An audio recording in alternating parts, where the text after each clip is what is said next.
He stood in the middle of the hospital hallway, still in his scrubs, holding a cup of coffee that had gone cold hours ago. Dr. Marcus Johnson had just finished a 14-hour surgery shift, but the moment he stepped into the lobby, a security guard rushed toward him. "Excuse me, you can't be here. The janitor's closet is downstairs," the guard snapped, pointing his finger like Marcus was some criminal. Marcus just stood there, shocked. His hands, still trembling from stitching up a young boy's heart, were now being judged like he was holding a mop.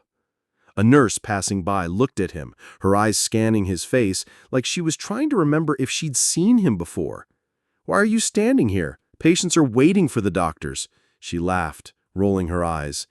He felt something inside him snap. He wanted to scream, to throw that cold coffee on the floor, but instead, he took a deep breath. He looked the guard straight in the eyes and said, "Do you even know who I am?" The guard snorted. "Oh, please, you people are always trying to sneak in places you don't belong."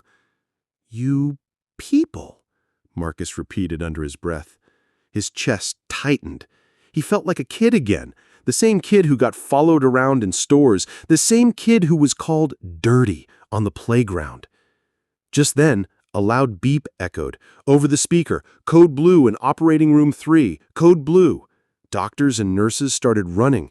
Marcus dropped his coffee and sprinted toward the operating room. The security guard tried to grab his arm, but Marcus shook him off like a fly. Inside, a young girl was coding. Everyone in the room looked panicked, but when Marcus burst in, they stepped back. "Dr. Johnson, thank God you're here," the head nurse screamed.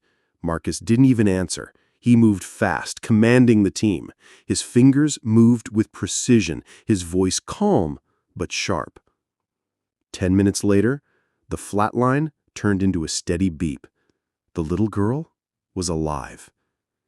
Outside, the same security guard was standing there, his mouth hanging open.